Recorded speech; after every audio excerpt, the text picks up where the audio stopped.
오늘 말씀 보도록 하겠습니다. 계시록서 1장 7절에서 11절 말씀 보도록 하겠습니다. 볼지어다 그가 구름을 타고 오시리라.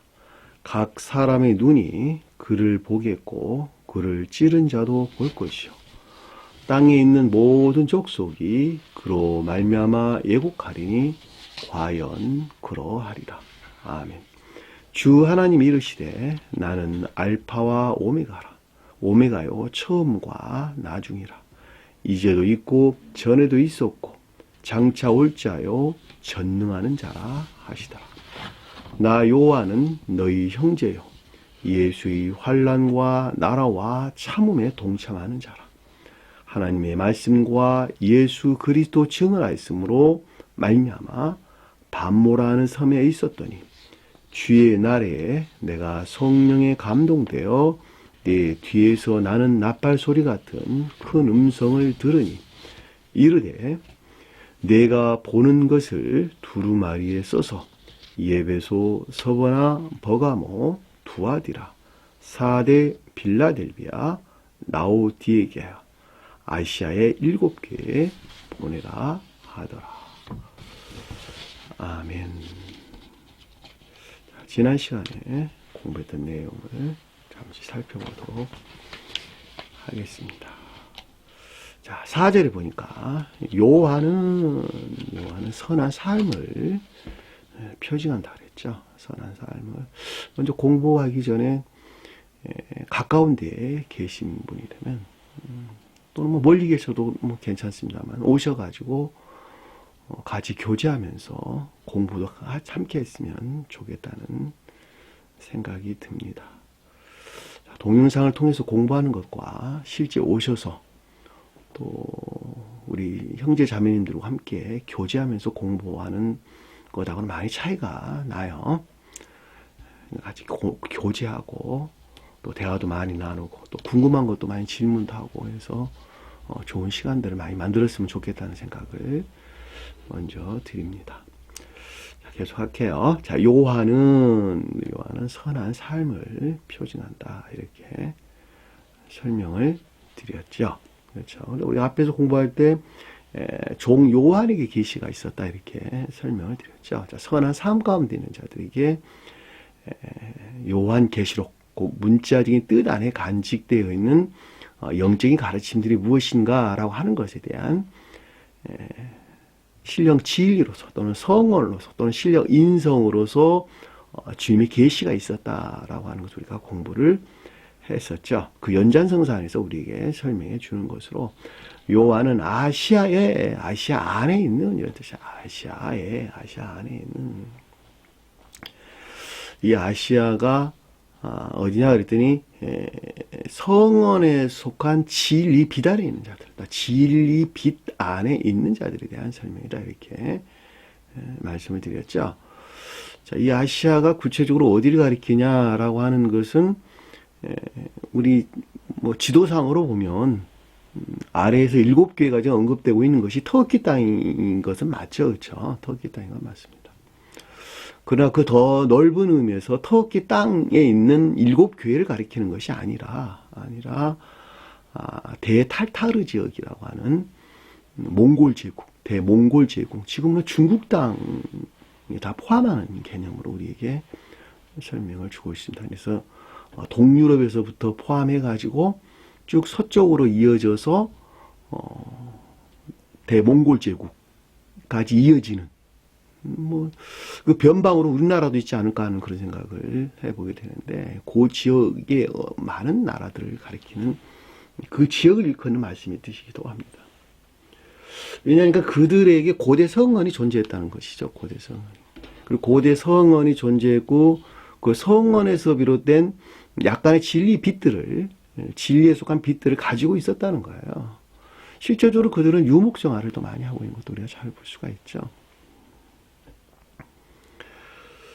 그래서 고기에 있는 지역을 일컫는 말씀의 뜻이라는 것. 그래서 7교회다 그러니까 우리가 아래에서 공부할 7교회가 지금 터키에 있는 지중해 연안 터키에 있는 7교회를 가리키는 것이 아니냐 라고 이해를 하면 안 된다는 거예요. 다면 그 교회라고 하는 것은 표징을 하고 있는 것이기 때문에 어떤 예배에 관한 것들을 표징하고 있기 때문에 그렇다는 말이죠. 또 7교회에 편지한다. 7개의 뭐라 그랬어요?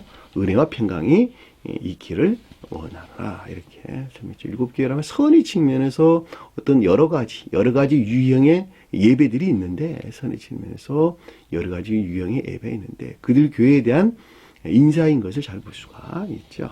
은혜와 평강이다. 그런데 은혜는 진리라는 측면에서, 그다음에 평강은 선이라는 측면에서 주님에게 말미암는 은혜가 또는 사랑이 있기를 원하노라. 이렇게 우리에게 설명해 주시는데, 그 말이 누구로부터? 이제도 계셨고 전에도 계셨고 장차 오실 이로부터 은혜와 평강이 너에게 있을지다 이랬던 말이죠. 그러니까 이제도 계시고 전에도 계셨다라고 하는 건 무한하신 주님에서 비롯됐다라고 하는 것을 잘 알 수 있죠.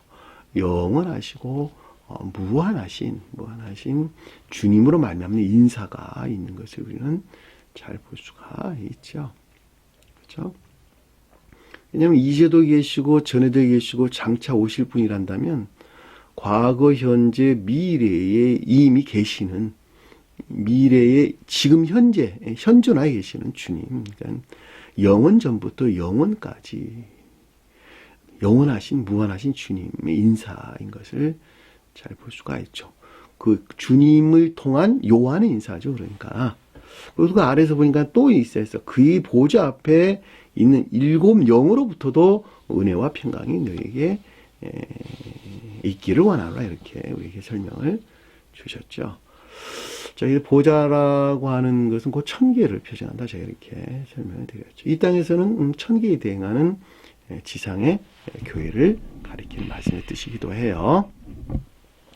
자, 7 영, 그런데 7이란 말은 신령 선의에 대해서 주님에 대한 설명이고, 영이다라고 하는 것은 신령 진리에 대해서 주님에 대해서 지금 서술하고 있는 것이죠. 따라서 7 영 그럴 때는 신령 선과 신령 진리로서 주님으로 말미암아, 또는 같은 말이에요. 신령 사랑과 신령 지혜로서 주님으로 말미암는, 그렇죠. 이분 주님으로 말미암는 은혜와 평강이 너희에게 있을지어다. 이렇게 설명해 주고 있는 것입니다. 7이라고 하는 것은 단순한 7 숫자를 가리키는 것이 아니고 선에 대해서 거룩한 상태를 우리에게 설명해 주는 것입니다. 따라서 주님에 대해서 설명할 때는 신령 사랑에 속한 신령 선 안에 있는 주님을 표징한다라고 하는 것을 잘 볼 수 있고, 거기에서 발출된 주님의 영이죠. 영이라고 하는 것은 거기서 발출된 주님의 영이라는 말이죠. 그러니까 신령 사랑에 속한 신령 선에서 발출된 신령 진리로서 주님, 그렇죠. 그 진리로 주님으로부터 너희들에게 7교회가 표징하는 유형의 예배 안에 있는 너희들에게 은혜와 평강이 있을지어다. 이렇게 지금 인사를 하고 있는 것이죠. 요한이 대신해서 지금 주님의 이름을 빌려서 인사를 하는 것을 잘 볼 수가 있습니다. 자, 5절 보니까 또 충성된 증인이다 라고 하는 것은 신령 진리가 확증된 신령 선 안에는 주님, 따라서 신령 진리로서 신령 진리가 기름을 부음받은 신령 선 안에는 주님, 이라도 아무런 상관이 없겠죠. 근데 충성된 증인이다라고 했으니까 진리가 확증된 선 안에 있는 주님이라고 해도 아무 상관이 없겠네요. 그렇죠? 또 신령 진리로서 주님을 가리킨다 해도 아무런 상관이 없겠네요. 왜냐하면 충성된 증이란 말은 신실하다, 믿을만하다 이런 말로 우리에게 설명되신 것입니다. 자, 죽은 자 가운데서 먼저 나셨다 그랬는데 죽었다, 영적인 생명으로 죽었었다라고 하는 것은 시간 전에 계셨던 주님께서 시간 안에 오셨죠. 시간 안에 오셨단 말이죠. 그것이 강림하신 것이죠. 인간 속성을 입으시고 마리아에서 전수된 인간 속성을 입으시고 시간 안에 하나님이 눈에 보이는 하나님으로 오셨단 말이죠. 눈에 보이지 않는 하나님이 눈에 보이는 하나님으로 오셨어요. 인간 속성을 지니시고. 그 인간 속성 안에 있는 것들은 존재에 대해서 볼 때 다 죽어 있는 것들이었단 말이죠. 그렇죠? 저와 여러분들 설명할 때에도 겉사람의 고유 속성 안에 있는 모든 것들은 영적인 생명에서 볼 때 죽어 있는 것들이죠. 전부 다 여기 죽어 있는 것들. 그러니까 주님께서도 저희들과 이러한 유사한 성품들을 마리아로부터 홀로 취해가지고 스스로 취해서 이 시간 안에 오셨단 말이죠. 시간 안에. 왜 오셨다고요? 오직 인류를 구원할 목적에서. 그래서 주님께서 우리에게 보여주셨어요. 내가 너희들과 똑같이 보이지 않는 하나님이 보이는 하나님으로 내가 왔거든. 내가 이러저러 이런 방법으로 내가 신성과 합일될 것이니까 너희들도 나와 동일하게 내 길을 따라와야 돼. 예? 내 십자가를 지고 따라와야 돼. 그래야지 너희들이 구원을 받을 수 있을 거란 말이다. 라고 주님께서 우리가 손수 보여주셨단 말이죠. 그것이 곧 주님의 영화 과정이죠. 영화 과정. 그 대응으로 사람의 중생을 표징하는 것이죠. 자, 그것이 어디서 성취됐어요? 십자가 죽음에서 그것이 성취됐단 말이죠. 요 며칠 전 주가 부활주였나요? 부활이란 말은 주님의 영화를 우리에게 설명해 주는 것이란 말이죠. 그렇죠? 주님의 영화. 그러니까 주님께서 최초로 스스로 사람으로 오셔가지고 스스로 영화 되신 주님. 그것이 죽은 자 가운데서 먼저 나셨다라는 말 뜻인 것을 잘 볼 수가 있단 말이에요. 처음으로 나신 분이셔. 다른 말로 뭐라 그랬어요? 독생자란 말도 우리에게 똑같은 가르침을 주시는 것이죠. 그렇죠? 그 말 무슨 말인지 이해가 되셨죠? 자, 죽은 자란 말만 여러분들이 영적인 뜻에서 무엇을 가리키는가라고 하는 것에 대한 인식만 있다 하더라도 이 말은 여러분들이 좀 쉽게 이해될 수가 있는 것입니다. 먼저 났다라고 하는 것은 진리들이 선안했다 이런 뜻이에요. 그러니까 진리에 대해서 시험을 겪어서 거기서 승리한 후 진리가 선안했게 됐다라는 말이 먼저 나시다 이런 뜻이에요. 그러니까 주님의 자연적인 사람에 대해서 서술할 때는 신령 존재 안에 있는 신령 진리에 대하여 시험을 겪으셨고 거기서 승리하신 후 신령 진리가 기름을 부음 받은 신령 선하는 상태. 그것을 가리켜서 먼저 나시고 라는 말씀의 뜻인 것을 잘 볼 수가 있겠죠. 그렇죠. 그러니까 저와 여러분도 반드시 죽은 자 가운데서 새로 나지 아니하면, 그렇죠? 새로 나지 아니하면 결코 우리는 구원받을 수가 없는 것입니다. 부활하신 주님을 믿어서 구원받는 것이 아니라 이런 뜻이에요. 십자가에 내 죄를 대신해서 죽으신 것으로 내가 그를 믿는 것으로 말미암아 나는 의롭다함으로 구원을 얻는다라고 하는 그런 말들은 결코 있을 수가 없다라고 하는 것을 잘 볼 수가 있단 말입니다.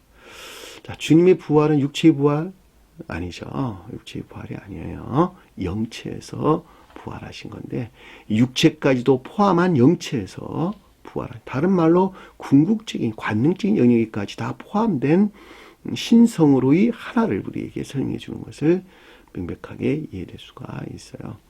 왜냐하면 주님께서 부활하셔서 제자들에게 나타나는 것은 제자들이 영 안에서 보는 것이기 때문에 그렇단 말이죠.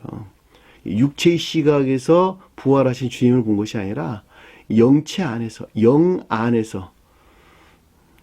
안에서 나타나신 주님을 본 거예요. 주님을. 되셨나요? 그건 나중에 요 뒤에 가면 설명드릴 수 있을 기회가 있을지 모르겠네요. 잘 아시고 땅의 왕의 머리 대신 땅의 왕의 통치자 군주 대신 이런 뜻이에요. 땅은 교회를 가리킨다. 왕은 신령 진리로서 주님을 가리킨다. 머리 든다는 것은 으뜸되는 것을 일컫는다라고 하는 것을 잘 볼 수가 있죠. 그러니까 교회를 통치하는 신령 진리로서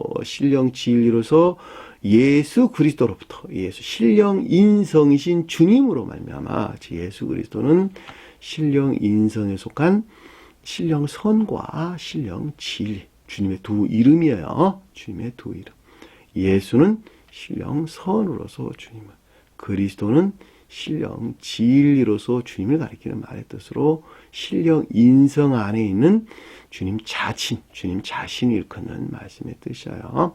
예수 그리스도란 말로 다른 말로 설명하면 아까 제가 설명드렸던 인간 속성을 입으시고 시간 안에 오셔서 홀로 영화되어 신성과 합일하신 신령 인성 안에 있는 주님. 자, 그분 주님 안에 있는 예수는 신령 선을, 그리스도는 신령 진리로서 주님을 우리에게 표징해 주고 있다라고 하는 거예요. 오직 인류의 구원은 예수 그리스도로만 말미암아 구원이 성취된다라는 말에 뜻도, 천계나 교회에 속한 모든 것들은 그리스도라고 하는 신령 진리의 수용고로 안에, 신령 진리 통치 안에, 지배 안에 있기 때문에 그렇단 말이죠. 신령 진리는 어디서 나왔어요? 신령 선에서 나왔단 말이죠. 그래서 이분 예수 그리스도를 가리켜서 두 이름이다 이렇게 설명돼서 우리에게 줬고, 그리고 이 두 이름에서 파생된 사랑에 속한 모든 것들이나 또는 믿음에 속한 모든 것들, 또 다른 말로 선 안에 있는 모든 것들이나 진리 안에 있는 모든 것들이 하나로 연합되어 천계나 교회를 완성한다라고 하는 것입니다. 따라서 천계와 교회로 우리가 입류된다, 구원받는다라고 하는 것은 반드시 예수 그리스도 우리 주님에게서 말미암는 선과 진리 안에 있어야 된다. 또 다른 말로 사랑에 속한 선 안에 있든지 또는 믿음에 속한 선 안에 있든지 둘 중에 하나를 해야 된다라고 하는 거예요. 전자는 진리가 선 안에 있고 후자는 선이 진리 안에 있는 자들에 대한 설명이에요. 마지막부터 은혜와 평강이 너에게 있기를 원하라. 주님의 은혜죠. 주님의 인사. 자, 우리를 죄에서 해방하시고 우리를 사랑하사 우리를 사랑했다라고 하는 것은 신령 자비로 말미암는 신령 진리가 있었다는 것이죠. 주님이 신령 자비에서 말미암는 신령 진리가 우리에게 있었다라고 하는 것을 잘 볼 수가 있겠죠. 그것이 그의 피라고 하는 것은 신령 선에서 발출된 신령 진리를 일컫는다라고 하는 거예요. 피는 신령 어디에서나 진리에 대해서 대응을 합니다. 왜냐하면 심장이 사랑을 표징하는 것이니까 그 신령 사랑에서 발출되어 나온 신령 지에 속한 신령 진리, 그걸 갖다 피라는 말로 우리에게 설명돼서 나왔어요. 너희가 내 살과 내 피를 마시지 아니하고서는 너희에게 생명이 없다 그럴 때, 살은 신령 선을 표정하고 피는 신령 진리를 표징하는 거예요. 자, 신령 진리로부터 죄에서 우리를 해방하셨다. 죄가 뭐였어? 죄가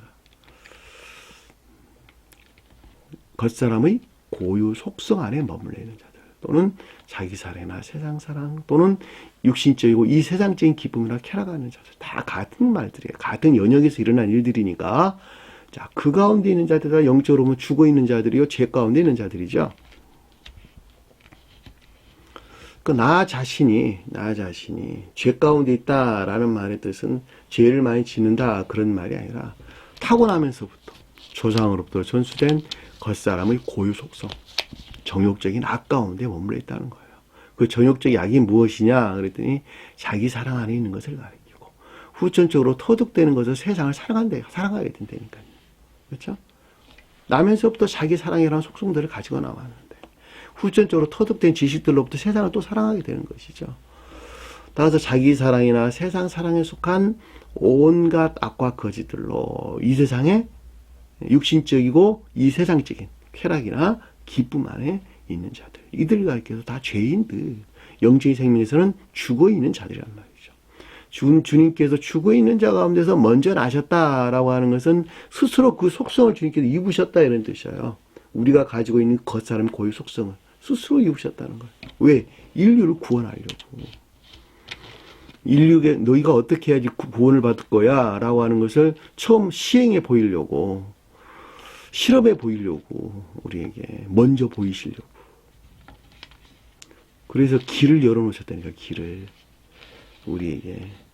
너희들 내 뒤 따라와. 그러면 내가 너희들 천국으로 안내할게. 똑같은 말의 뜻이에요. 똑같은 말의 뜻. 너희가 나를 따르자. 내 십자가를 지고 나를 따라야 된다는 거 반드시. 그래서 죄에서 우리를 해방했다라고 하는 말이 무슨 말인지 아시겠죠? 해방이란 말은 온갖 악과 거짓들로부터 정화를 또는 분리를 거는다라고 하는 것을 잘 볼 수가 있겠죠. 자, 그의 하나님, 아버지와 하나님에게, 자, 그의 하나님과 아버지에게 이런 뜻이에요. 문장을 바꿔서 앞뒤의 순서를. 하나님이 먼저 나오고 아버지가 뒤쪽에 나오는 거예요. 하나님은 신령 지혜 안에 있는 주님을 가리키고, 아버지는 신령 지혜 안에 있는 신령 지혜에 속한 신령 인성 안에 있는 신령 선을 가리켜서 아버지 그랬어요. 주님이 자연적인 사람에 대해 설명할 때 아버지는 신령 지혜에 속한 신령 존재를 가리킨다. 아버지는 신령 존재에 속한 신령 지혜 안에 있는 신령 인성에 속한 신령 선을 가리킨다. 자, 이분에게 우리를 왕과 제사장으로 만드셨다. 이분을 위하여, 그렇죠? 이분에게 하나님과 그의 아버지에게 우리를 왕과 제사장으로 삼으셨다. 이 왕으로 삼았다는 것은 지혜에 속한 진리 안에 있겠다라는 말의 뜻이죠. 제사장 삼았다라는 말은 사랑에 속한 선 안에 있다. 제사라는 말이 섬기는 자들이란 뜻이에요. 섬기는 자들. 히에루스. 나라는 날 아니에요. 우리 나라가 아니고 우리 왕들과 제사장으로 만드셨으니, 창조하셨으니. 그의 영광과 능력이 세세토록 있기를 원하노라. 자, 그의 영광과 능력이 세세토록 있기를 원한다. 근데 영광은 신령 진리 안에 있는 주님을, 능력은 신령 전능 안에 있는 주님에 대한 설명이에요. 자, 세세토록 있기를 원한다라고 하는 것은 이 가운데 있는 모든 것들이 이분 주님 안에 속해 있다. 영원히 이분 주님 안에 속해 있다라고 하는 것을 잘 볼 수가 있겠죠. 자, 우리를 왕들과 지혜에 속한 진리 안에 하셨고, 진리 안에 만드셨고, 제사장, 사랑에 속한 선 안에 만들어졌는데, 그렇죠? 자, 근데 그것이 오직 그분의 신령 능력과 신령 진리와 또는 신령 통치권과 또는 신령 전능이죠. 신령 전능. 능력은 신령 전능, 영광은 신령 진리. 세세토록 있기를 원한다. 있으라 이런 뜻이에요. 오직 그분에게 속해 있다라고 하는 것을 잘 볼 수가 있겠죠. 아멘이라는 말은 신령 확증을 가리키는 말씀의 뜻입니다. 자, 이제 여기까지 우리가 지난 시간에 공부했던 내용이죠. 자, 실제로 보니까 볼지어다 보라. 그래서 보라. 그가 온대요. 뭘 타고 오냐 그랬더니 구름을 타고 오시리니. 자, 구름을 타고 온대. 이 구름이 뭘까? 구름이 성경 말씀에서 어느 분이 그러대요. 구름은 타고 온다니까는 손오공처럼 구름 타고 오는 것으로 생각하는 분들이 있어요. 심지어는 어떤 분들은 구름 타고 오면 요즘같이 핸드폰이 많아서 사진을 찍을 수 있을 것이다 라고 이야기하는 분들도 있는 것을 제가 봤어요.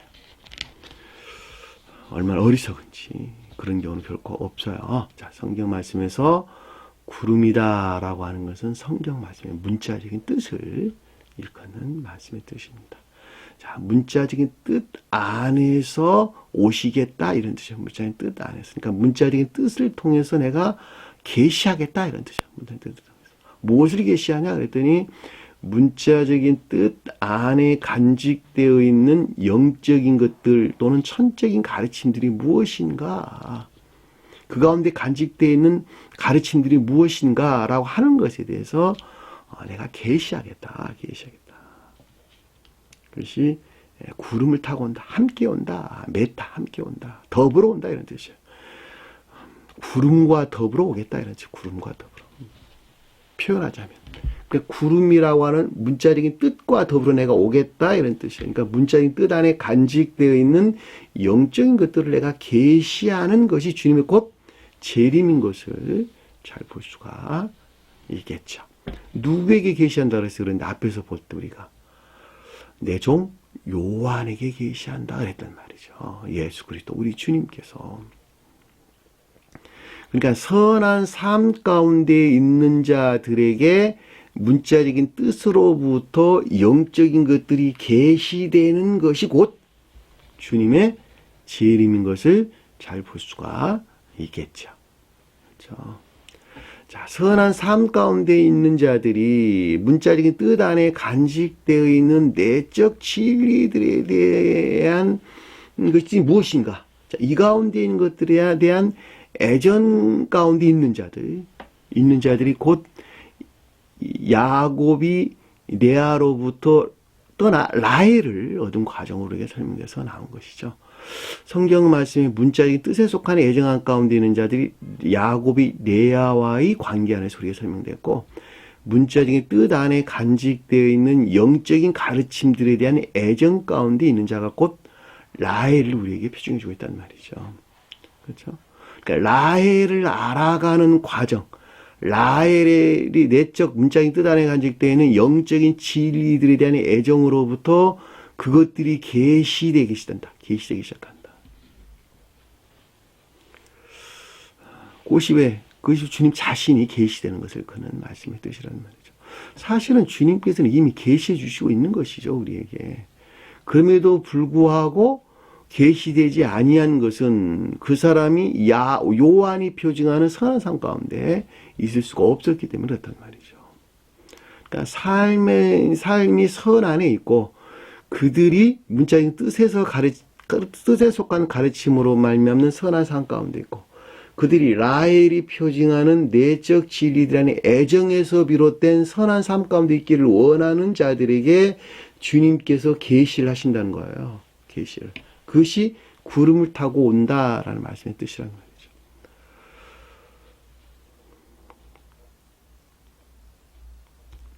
이게 되셨나 무슨 말인지. 그 구름을 타고 오시리라. 성경 말씀에 문자인 뜻으로부터 내적 진리들이 계시된다. 누구에게? 요한이 표현하는 진리를 사랑하는 선한 삶 가운데 있는 자들에게. 그들 위에는 계시되지 않는다 이런 뜻이에요. 다른 말로 설명하면. 교리적으로 아는 것은 그러면 계시되는 것입니까? 계시되지 않은 것입니까? 궁금하겠네요. 그렇죠? 교리적으로 하는 것은 계시되는 것이 아니에요. 아니고 지식이에요. 지식. 계시된다라는 말, 선이 무엇인지 진리가 무엇인지 깨닫기 시작한다 그런 뜻이에요. 깨닫기 시작한다. 왜? 그것이 곧 주님 자신이니까. 선이 주님 자신이니까. 그 진리는 선에서 나오는 것이니까. 그렇죠? 그러니까 반드시 요한이 표징하는 선 안에 있는 자들이 그 선의 일치에서 진리들이 계시된단 말이에요. 진리들이 계시되는 거예요. 그렇죠? 선이 순진무구하는 것에 비례해서 그 순진무구한 선에 일치한 문자적인 뜻 안에 간직된 영적 내적 진리들이 계시된단 말이죠. 그걸 깨닫게 된단 말이죠. 그것이 계시란 말의 뜻이에요. 구름을 타고 온다는 말의 뜻이에요. 그런데 단순한 교리적인 지식 안에 있는 자들은 학문적 지식 위에는 아무것도 아닌 것이죠. 죽어 있는 것이죠. 결코 살아있는 것이 아니죠. 교리적인 지식들은 다 죽어 있는 것이란 말이죠. 살아있는 것이 아니고. 그건 계시되는 것이 아니죠. 학문을 익히고 배운 것인데 어떻게 그것이 계시된 것입니까? 한번 생각을 해보시라고. 그건 있을 수가 없는 것이죠. 그러면 복음서에서 그렇게 계시록서에서 1장에서 그렇게 계시해야죠. 머리 영리한 사람들에게, 공부 많이 한 사람들에게 계시하겠습니다. 이렇게 말을 해야지 맞지. 공부 많이 하고 머리도 똑똑하고 지성인들이고 세상 학문도 많이 배우고 하는 사람들에게 계시하겠습니다. 왜? 그 사람들은 그런 교리적인 것들을 잘 이해할 수도 있고 또 잘 말할 수도 있고 또 잘 가르칠 수도 있을 것이니까 그렇게 이야기하셔야지. 근데 그렇게 말씀하지 않으셨잖아요. 요한에게 계시한다 그랬잖아요. 그러니까 구름을 타고 온다는 말이 문자인 뜻 안에 간직된 영적인 것들이 계시한다 이런 뜻이니까 그런 자들에게 계시한다 그런 말이 아니라 선한 삶 가운데 있는 자들에게 내가 계시한다 이런 말이고 그 계시는 곧 선 안에 있는 자들에게만 해당된다 이런 뜻인 것도 우리가 잘 볼 수가 있어요. 왜? 그 선에 일치한 계시가 있을 것이니까 진리들을 알고 깨달을 것이니까 진리들을 알고 깨닫는 것이 주님 자신을 드러내는 것, 계시하는 것이 계시하는 것. 성경 말씀 주님 자신이시니까.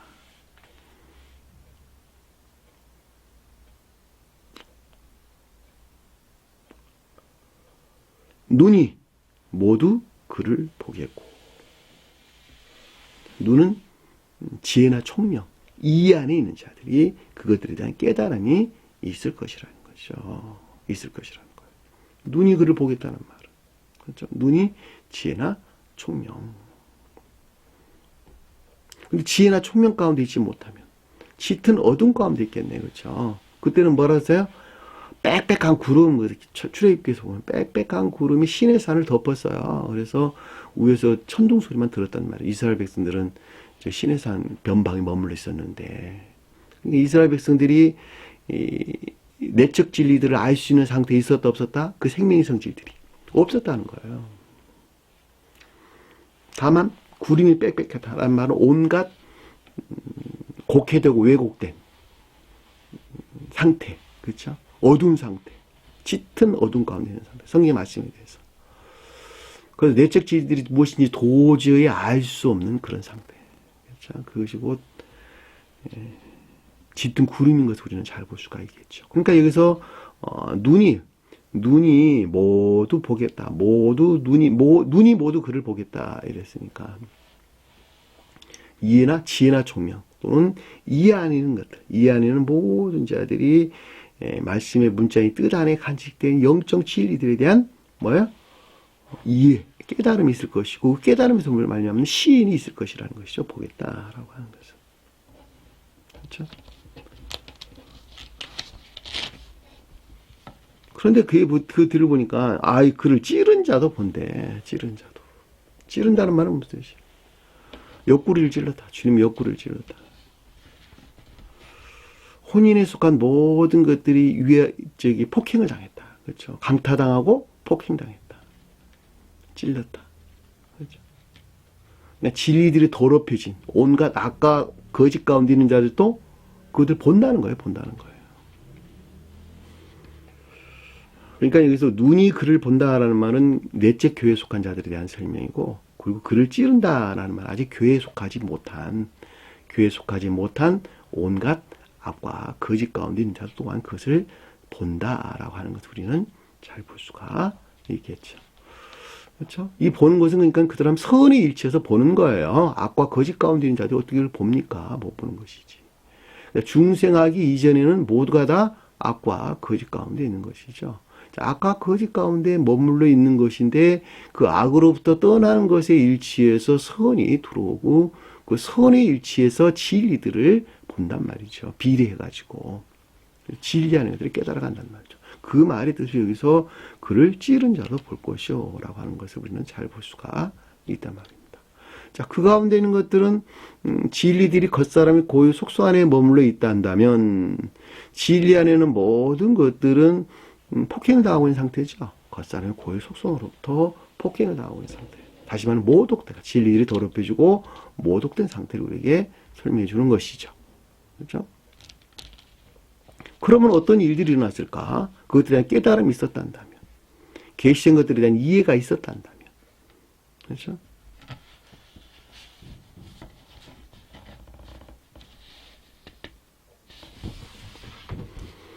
땅에 있는 모든 시족들이 믿음 안에 있는 자들, 모든 믿음 안에, 족속이란 말은 12지파를 가리키는 말의 뜻인데 이것이 믿음 안에 있는 자들을 일컫는 말씀의 뜻이에요. 땅은 뭐예요? 교회 안은, 앞에 서술한 교회 안에 있는 모든 믿음 안에 있는 자들이 그로 말미암아 깨닫는 것으로 말미암아, 그렇죠? 믿음에서 출생한 자들이 그 깨달음으로 말미암아, 깨닫는 것에서 말미암아 애곡하리니, 애곡한다는 말은 슬픔이나 비애가 있을 것이다 라고 하는 것을 잘 볼 수가 있겠죠. 가슴을 치다 이런 뜻이에요. 가슴을 치다 애곡하리니. 바른 선과 올바른 선과 진리 안에 있지 못한 것에서 오는 슬픔과 비애를 가리키는 말의 뜻인 것을 잘 볼 수가 있죠. 교회 종말 때에 나타나는 경우이기도 해요. 그렇죠? 애곡한다는 말이 그 뜻이에요. 그렇죠.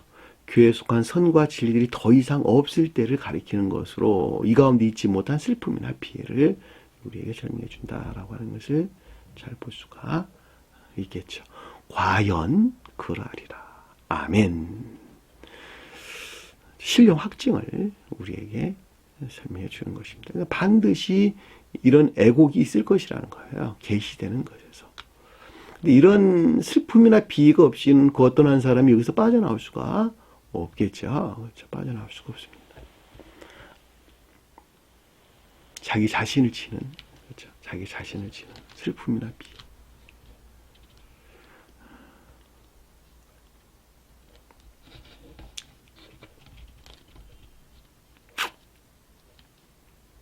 팔 절에 보니까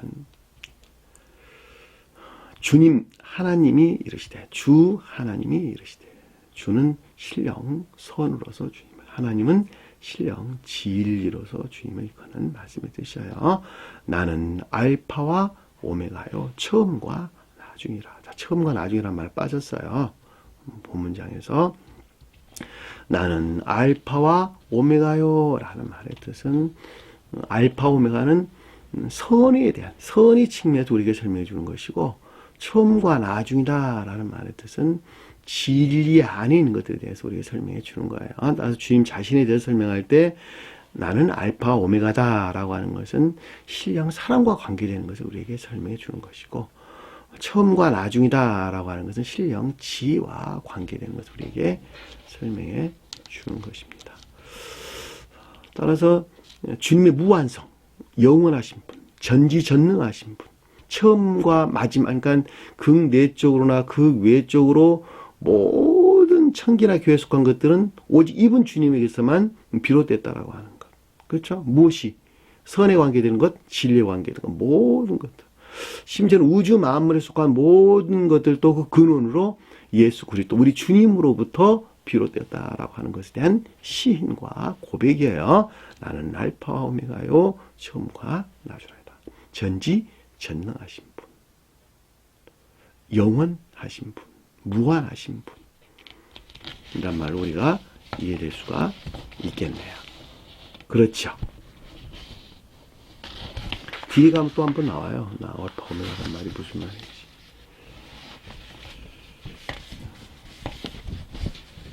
스스로 존재하는 분, 처음부터 마지막까지 계신 분, 유일한 사랑이시고 유일한 지혜이시고 유일한 생명이신 분. 그렇죠. 이면을 가리켜서 알파와 오메가요 처음과 나중이라는 뜻인 것을 잘 볼 수가 있죠.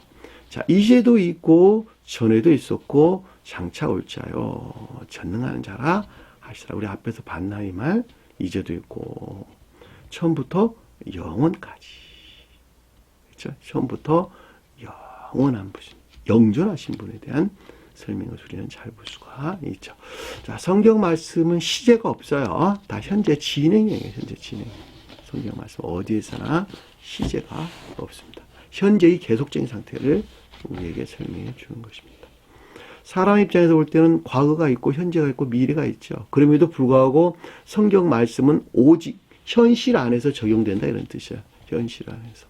과거에 적용됐고 미래 오늘 적용되고 미래에 적용될 그런 말이 아니고 성경 말씀은 영원히 현재 안에서 적용된다 이런 뜻이에요. 있었고 전에서 장차 올 자요. 전능한다라는 전능하신 자라 전능한 자라라고 하는 것은 주님 자신으로부터 존재하고 살아있고 능력을 가지셨고 첫째 것부터 궁극적인 진리에 의해서 모든 것들을 다스리시는 주님이다라고 하는 것을 잘 볼 수가 있겠죠. 이 전능자란 말은 만물의 통치자라는 뜻이에요. 알파와 오메가 되시고 처음과 나중에 표징하는 것들 안에는 모든 것들, 모든 만물들을 통치하는 지배자이신 예수 그리스도 우리 주님을 일컫는 말씀의 뜻이에요. 그러니까 우리 주님에게서 말미암는 모든 것들로 그것들이 곧 천기나 교회를 완성하는 것이죠. 그러니까 이 주님에게서 비롯되지 아니한 것으로부터는 우리가 지옥으로 떨어진다라고 하는 것을 잘 볼 수가 있단 말입니다. 이해되셨나요? 무슨 말씀인지? 자, 9절에 보니까 나 요한은 너희 형제요. 나 요한은 너희 형제. 요한이란 말이 선한 산 가운데 자, 인애에 속한 선 안에 있는 자를 일컫는 말씀의 뜻이었죠.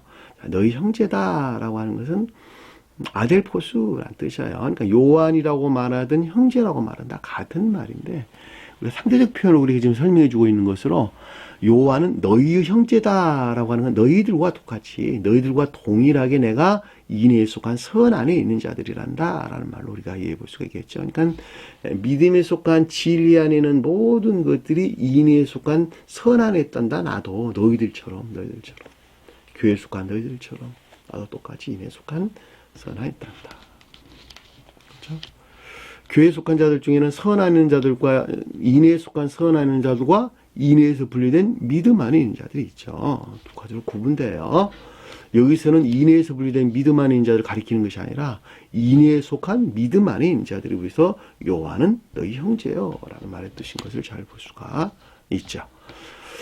성경 말씀에서 인애에서 분리된 믿음 안에 있는 자들을 염소 그랬고 인애에 속한 믿음 안에 있는 자를 양들 그랬어요. 여기서 양들이 곧 요한은 너희 형제요 라는 말의 뜻인 것을 잘 볼 수가 있습니다.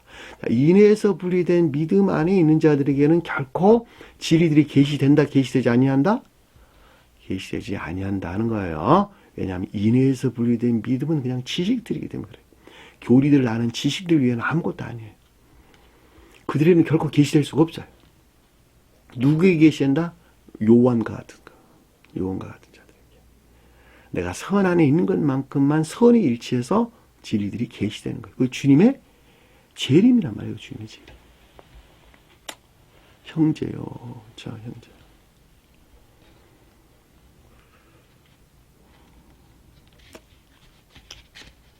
예수의 환난과 나라와 참음에 동참한 자라. 자, 예수는 신령 인성으로서 주님을 가리키는 것이죠.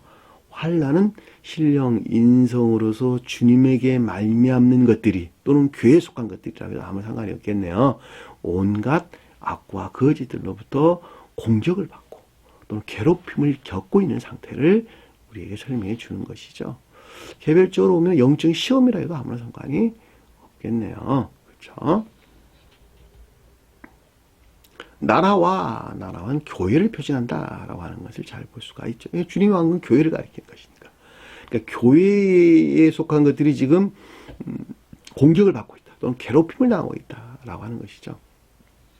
나 하나로 보면 주님에게서 말미암는 교리나 가르침으로부터 영접 수용된 교회에 속한 것들이 어떻게 된다고요? 환난을 겪고 있다니까. 환난을 겪고 있어요. 공격을 당하고 있다니까. 괴롭힘을 당하고 있다니까. 그 상태를 가리키는 거예요. 이걸 공간으로 가져와도 내나 마찬가지. 그건. 예? 공간으로 가져와도 내나 마찬가지. 그러니까 예수의 환난과 나라와란 말이 그래서 우리에게 설명돼서 나온 거예요. 이 나라는 바실레이아에서 왕국이라는 뜻이란 말이죠.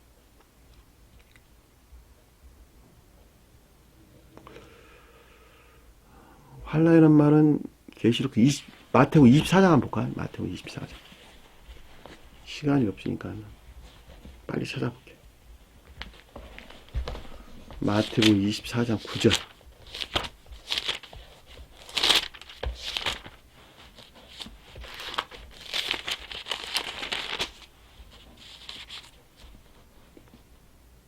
그때 사람들이 너희를 고난을 받도록 넘겨주며 주리니 이 환난이에요. 고난을 받도록 이 교회 종말에 대한 설명이죠. 교회 종말 때 일어날 일들에 대한 내용이란 말이죠. 교회에 속한 모든 것들이 온갖 악과 거짓들로부터 공격을 받고 또 괴롭힘이 있을 것이라는 말씀에 의해서 고난을 받는다라는 말의 뜻인 것을 잘 볼 수가 있겠죠. 고난을 받도록 넘겨주며 죽이리라. 그렇죠. 21절을 보면 또 그런 말도 나와요. 이때 대환란이 있으리니 대환란은 뭐예요? 최후 심판 때를 가리키는 거예요.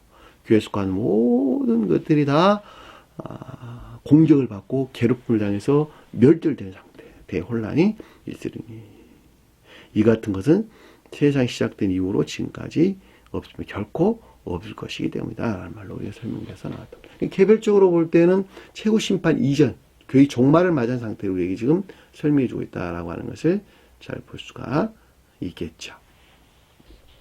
29절에 보면 그 날들의 환란 후에 해가 어두워지고 달이 빛을 내지 아니하며 별들이 하늘에서 떨어진다. 이것이 대환란이에요. 이것이 대환란. 이것이 해가 어두워지는 것이 대환란이고 달이 빛을 내지 아니하는 것이 대환란이고 별들이 하늘에서 떨어지는 것이 대환란이란 말이죠. 무엇으로부터? 온갖 악과 거짓들이 공격과 괴롭힘으로부터 해가 표징하는 선들이 어떻게 돼요? 다 사라져버리고 어두워져 버렸대. 다 아까운 데 빠졌다는 거야. 아까운 데 빠졌다. 진리 안에는 모든 것들이 또는 믿음 안에 있는 모든 것들이 그 빛이 다 잊어버렸다는 거야. 달들이 그 빛을 내지 아니야. 그 가운데는 지식들도 또한 다 소멸됐다는 거예요. 별들이 하늘에서 떨어졌다. 그랬으면 어땠을까? 해가 아닌 것이 해 역할을 하고 있을 것이고 달이 아닌 것이 달 역할을 하고 있을 것이고 별이 아닌 것이 별 역할을 하고 있겠네요. 그렇죠? 선 대신 악이, 진리 대신 거짓이, 진리에 속한 지식 대신 선과 진리에 속한 지식 대신 악과 거짓된 지식들이 교회를 차지한 상태. 그것이 교회의 종말이다. 교회 종말. 지금 교회의 모습이 그렇단 말이죠. 지금 교회의 모습이. 지금 기독교의 모습이 그렇단 말이죠. 한번 생각을 해보세요, 여러분들이. 판단하면 다 알 수 있잖아요. 여기서 여러분들이 배운 것과 지금 기성교에서, 계신 기독교에서 배운 것과 어떻게 얼마만큼 엄청난 차이가 있는지 보시라니까. 무섭지 않나요? 그 가운데 나가는 거 두렵지 않나요? 나오세요, 교회에서. 나오셔야 돼요. 구원은 나 하나예요, 나 하나. 내가 먼저라니까. 나 하나 구원받는 거 중요하단 말이죠.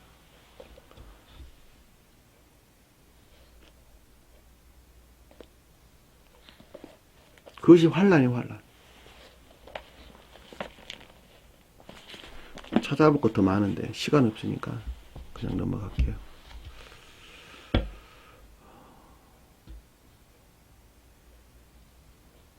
참음에 동참한다. 이 참다라는 말이 견고하게 서 있다 이런 뜻이 견고하게 서 있다. 언제까지? 주님께서 최후 심판이 있기까지. 최후 심판을 통해서 온갖 악과 거짓들을 다 제거할까지 참겠다는 거예요. 요한이 표정하는 인에 속한 선 안에서 내가 참고 견디겠다 이런 뜻. 선 안에서 참고 견디겠다.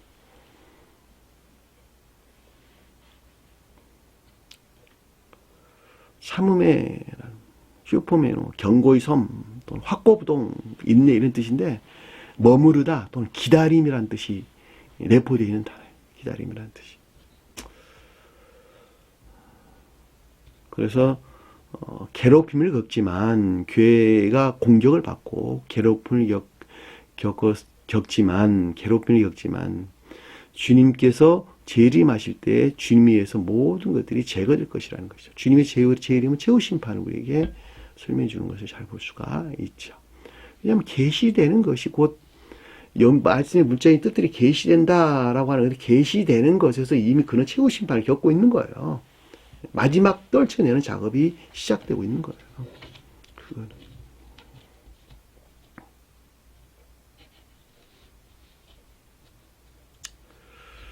스웨덴부리 사도는 그렇게 적었어요. 온갖 악과 거짓들에 의해서 교회가 공격을 받고 괴롭힘을 겪지만 주님께서 재림하실 때에 주님에 의해서 제거될 것이다. 이렇게 기술을 했단 말이죠.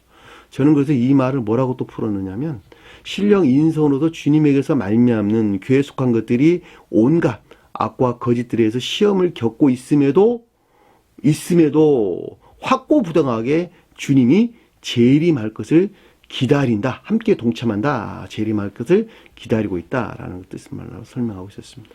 제가 설명한 내용이에요. 기다림에 함께 하고 있다라는 말의 뜻이에요. 시험을 겪고 있음에도 확고부동하게 주님의 주님이 재림이 기다림에 함께 하는 자다라는 말로 저는 이 말을 해석을 했어요.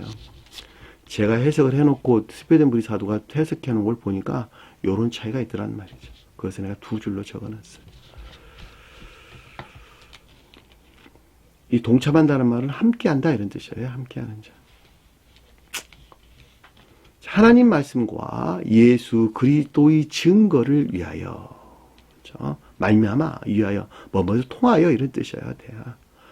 예수를 증거가 예수 그리스도요. 그리스도가 빠졌어요. 하나님의 말씀은 성원으로서 주님을 또는 신령 진리로서 주님을 가리키는 것이고, 예수 그리스도는 사실 같은 말인데 예수 그리스도는 아까 설명드렸어요. 신령 인성으로서 주님을 표징한다라고 하는 거예요. 자, 이 가운데들을 증거한다, 확증한다 이런 뜻이에요. 확증, 고백하게 한다 이런 뜻이에요. 증거한다는 말은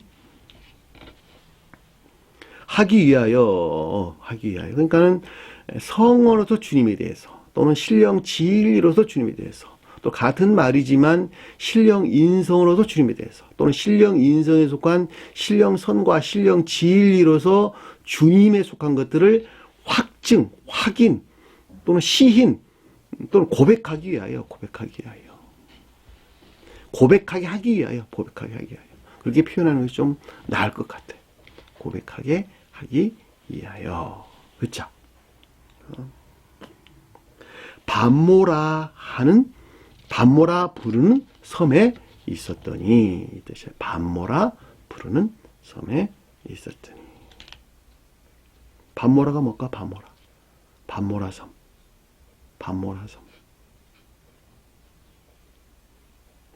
파트모스잖아요. 파트모스. 헬라 원어를 보면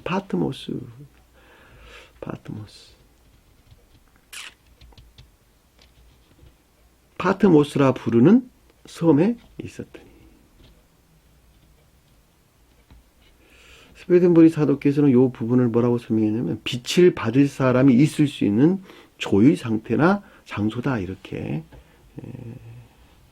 기술해놨어요. 근데 저는 이걸 뭐라고 풀었냐 그랬더니 천개의 빛에서 비롯된 기억지 않는 자다 이렇게 풀었어요. 저는 제일 풀 때. 제가 풀어놓고 보니까 스웨덴부리 사도는 이렇게 적어놨다는 말이죠. 사실 같은 것이죠. 그렇죠? 빛을 받을 사람이 있을 수 있는 조율 상태나 장소다. 제가 푸른 것은 천개의 빛에서 비롯된 기억지 않는 상태다. 이렇게 설명을 드렸단 말이죠. 그렇죠?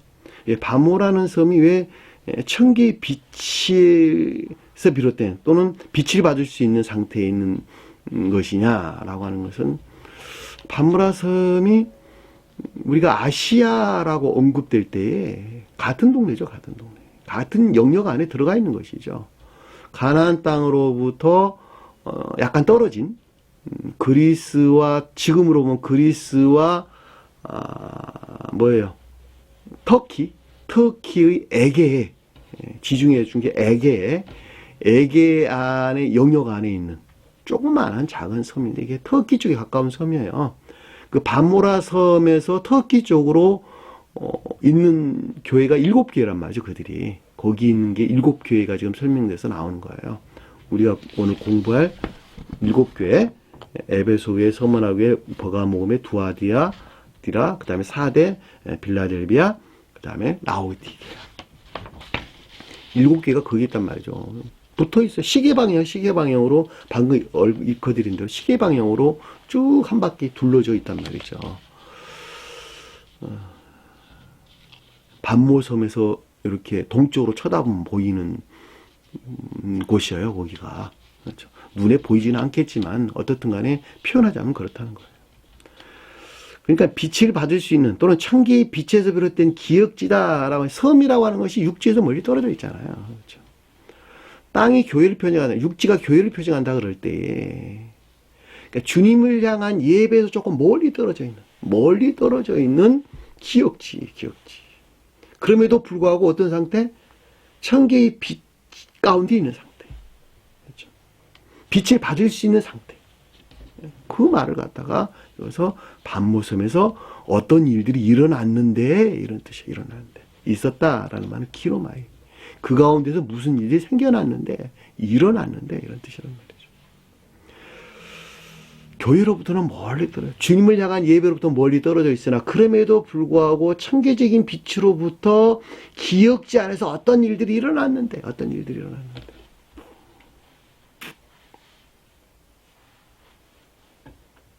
빛을 받을 수 있는 어떤 조효 상태에 있었는데 스베덴 무리 사도행전에 그래서 설명한다.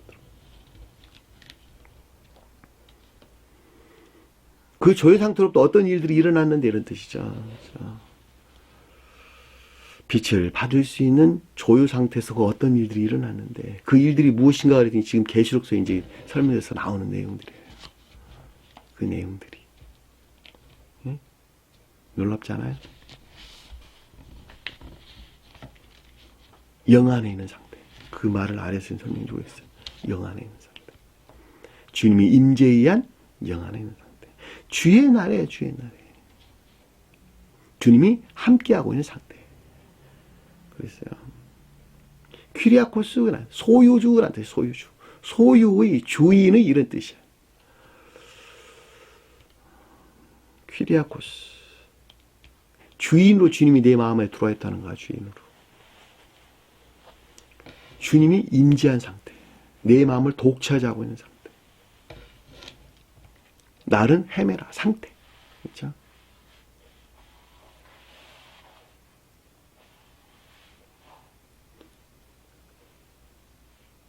신령 임류에서 비롯된 영적인 상태. 스베덴 무리 사도교는 그렇게 기록했어요. 신령 임류에서 비롯된 영적인 상태다. 제가 기록한 것은 신령 인성으로서 주님과 함께하는 영 안에서 생겨난 것들. 영 안에서 생겨난 것들.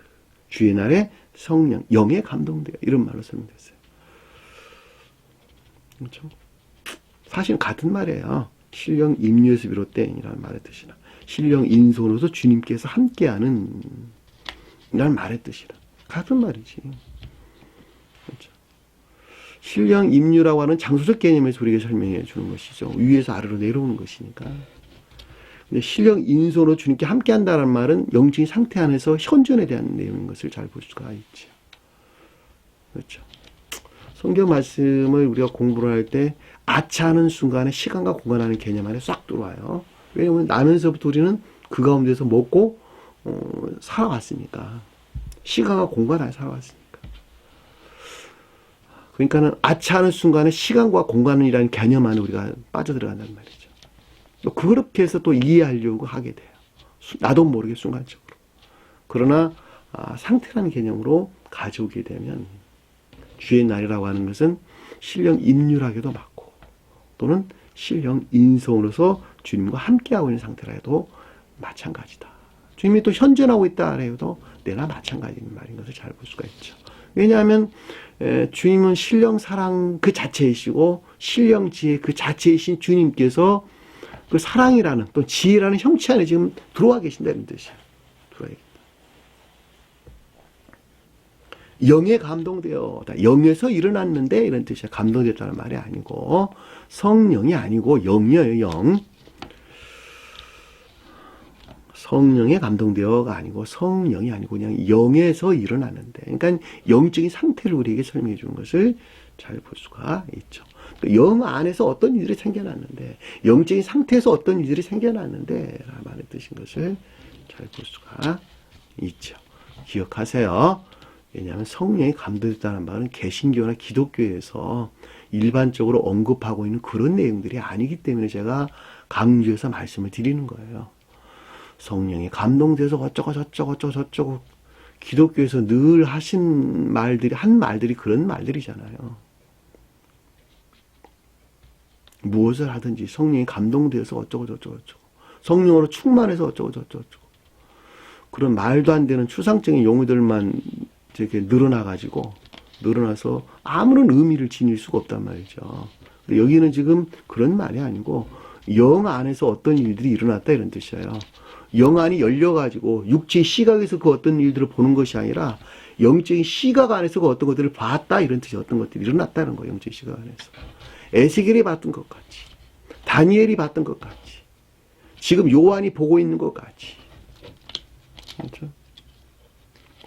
그 어떤 것들을 봤다는 거예요. 어떤 것들을 봤다. 자연적인 눈으로 그 어떤 것들을 보는 것 같이, 영적인 시각에서 그 어떤 것들을 봤다 이런 뜻. 어떤 것들이 일어났다는 거예요. 어떤 것들이 일어났다. 영적인 시각에서.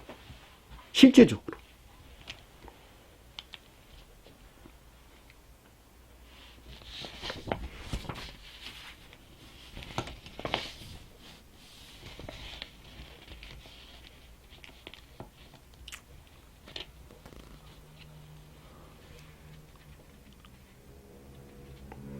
성경 말씀에서 영적인 시각에서 그 어떤 것들을 보게 되는 환상, 그렇죠?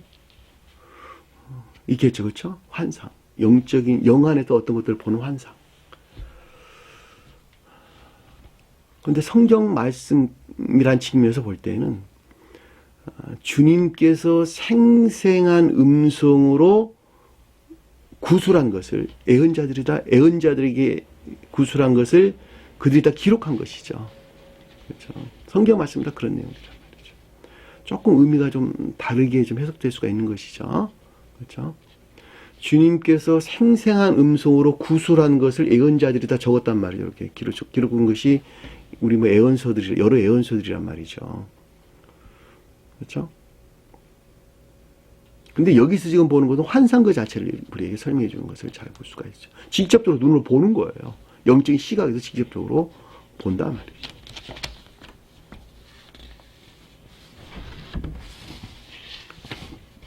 내 뒤에서 나는 나팔 소리 같은 큰 음성을 들으니, 내 뒤에서 났다 이런 말은 뒤쪽에서 났다 이런 말 아니에요. 뒤쪽에서 났다. 나는 뒤로 물러나고 대신 누구가? 주님이 대신 퀴리아코스라고 하는 주님께서 소유주로 대신 들어와서 그 영 안에서, 그 영적인 상태 안에서, 그 영 안에서 그 어떤 것들이 일어났다 이런 뜻이에요. 나 뒤에서 났다라는 말은 나라는 사람은 뒤로 물러났다. 뒤로 물러나게 하는 것. 에피소드라는 뜻이에요. 뒤로 물러나. 그러니까 뒤쪽으로 내가 물러나 있다는 뜻이에요. 요한이라는 그 사람 자신은 뒤로 물러나 있다는 뜻이에요. 한마디로 말하면. 그리고 대신 주님께서 소유주로 들어와서 그 안에 있는 영적인 상태에서 어떤 일들이 일어나는 것을 봤다라는 거예요. 이해되셨죠? 무슨 말이에요? 그 말을 내 뒤에서 나는 이란 말을 드신 것을 잘 볼 수가 있어요. 자, 뒤에서 나는 이란 말은 에피소, 뒤로 물러나게 하다. 뒤에 있는 것. 자기 자신은, 요한은 뒤에 있었고 주님이 소유주로 들어와서 그 소유주에서 말미암는 영적인 상태. 영적인 상태에서 영 안에서 어떤 생겨나는 어떤 것들에 대한 본 것이죠. 환상을 우리에게 지금 설명해 주는 것을 잘 볼 수가 있겠죠. 그렇죠? 나팔 소리 같은 큰 음성을 들으니, 나팔소는 천적인 진리들을 가리키는 말의 뜻이고, 큰 음성이다라고 하는 것은 신령 선에서 발출된 신령 진리를 일컫는 말씀의 뜻이에요. 자, 듣다라고 하는 것은 명백하게 어떤 것들을 지각하는 것을 우리에게 설명해 주는 것을 잘 볼 수가 있습니다. 자, 큰 음성으로부터 낮은 곳에서 들을 때는 그 말이 나팔 소리 같은 것으로 들린다는 거예요. 주님에게서 말미암는, 다시 말하면 신령 선에서 발출된 신령 진리가 있었는데 낮은 곳에서부터는 그것이 마치 나팔 소리로 들린다는 거예요. 나팔 소리로 들린다. 이해되셨죠? 무슨 말이신지. 나팔 소리 같은 큰 음성을 들었다. 나팔 소리는 천적인 진리를, 그리고 큰 음성은 신령 선에서 발출된 신령 진리를, 낮은 곳에서는 그 소리를, 신령 진리에 속한 것들을 나팔 소리로 그것을 지각했다 이런 뜻이에요. 그런 지각, 명확한 지각을 일컫는 말씀의 뜻인 것을 잘 볼 수가 있습니다. 자, 이르되 레고예요. 결정인 지각이나 가르침. 나는 알파와 오메가요, 처음과 나중이라. 이 단어가 빠졌어요. 넣어주시기 부탁드릴게요. 신령성, 무엇성, 스스로 존재하신 분, 처음부터 마지막까지 계신 분. 우주 만물이 그분에게서 비롯됐다는 것, 유일하신 사랑이시고 유일하신 지혜이시고 유일하신 생명인 것 자체이신 주님을 일컫는 말씀의 뜻이죠. 그렇죠? 홀로 무한하시고 또 홀로 영원하신 분을 일컫는 말씀의 뜻이다. 문자적인 한 구까지도, 문자적인 점 하나까지도 주님 자신에 관한, 자신과 관계되는 것이 아닌 것이 단 하나도 없는 그런 것을 일컫는 말씀의 뜻인 것이기도 하겠죠. 자, 알파 오메가는 신령 선의 측면에서 또는 신령 사랑의 측면에서 주님에 관계되는 것을, 그리고 처음과 나중은 신령 지혜의 측면에서 또는 신령 진리에 대해서 주님과 관계되는 것을 우리에게 설명해 주는 것이다 라고 하는 것을 기억해 주시면 좋겠네요. 보는 것을, 푸는 것을 책에 써라. 책에 써라. 보는 것을 책에 써라. 책이라고 하는, 써라라고 하는 것은 계시될 것이라는 것이죠. 계시될 것이다. 그렇죠? 보는 것을 두루마리에 써라. 책에 써라. 이런 뜻이에요. 후손들에게 계시될 것이다. 라고 하는 것을 우리가 잘 볼 수가 있습니다. 써서 에베소, 서버나, 버가모, 두아디라, 사대, 빌라델피아, 라오디게아. 요 교회들이 무엇을 표징하는가? 라고 하는 것은 장차 공부가 있을 것이니까 생략을 하도록 하겠습니다. 다만 여기서 말씀드리고자 하는 것은 이 7교회를 가리키는 것이 아니라, 여기서 지금 말하고 있는 7교회를 가리키는 것이 아니라 7이라고 뜻하는 성질 안에 있는 여러 가지 유형의 예배 안에 있는 교회에 속한 자들에 대한 주님의 가르침인 것을 잘 볼 수가 있어요. 왜냐하면 성경 말씀에서 문자적인 뜻이라고 하는 것은 모두가 다 영적인 뜻들을 담고 있는 것이고, 영적인 뜻들은 시간과 공간을 초월해 있는 것이니까 단순하게 문자적인 뜻에서 이해돼서는 절대 안 된다는 거예요. 이해되실지 무슨 말인지. 아까 제가 설명드렸던 것 같이 7교회 하니까 터키에 있는 반모섬 바로 동쪽에 있는 시계 방향으로 돌아가는 이 에베소교회, 서머나교회, 이거 시계 방향으로 돌아가는 거예요. 에베소교회, 서버나, 버가모, 두아디라, 사대, 빌라델피아, 라오디게아만 말하는 거 아니냐 라고 이해될 수도 있다는 것이죠. 결코 그것이 아니라는 거예요. 그것이 아니다. 이들이 표징하는 여러 유형들의 예배 안에 있는 교회에 대한 설명인 것을 우리는 잘 볼 수가 있겠죠. 아시아 7교회에 보내라. 이럴 때 아시아가 빠졌어요. 아시아는 성원에서 비롯된 진리의 비단에 있는 자들 가르치는 말의 뜻이죠. 7교회라고 하는 것은 선의 측면에서 여러 가지 유형 안에 있는 교회를 표현한다라고 하는 것을 잘 볼 수가 있습니다. 자, 그 말 7교회가 표징하는 것이 무엇인가라고 하는 것은 다음 시간에 우리가 공부를 해야 될 내용이겠죠. 자, 오늘 주신 말씀 마음속에 깊게 간직하시고 한 주간 더 승리하는 저의 되기를 축원합니다. 주기 이름을 하는 것으로 오늘 공부를 마치도록 하겠습니다. 하늘에 계신 우리 아버지, 이름을 거룩히 여김을 받으시오며 나라에 마옵시며 뜻이 하늘에 준 것 같이 땅에서도 이루어지리라. 오늘날 우리에게 일용할 양식을 주옵시고 우리가 우리에게 죄진 자를 사해 준 것 같이 우리 죄를 사하여 주옵시고 우리를 시험에 들게 하지 마옵시며 다만 악에서 구하옵소서. 나라와 권세와 영광이 아버지께 영원히 사옵나이다. 아멘.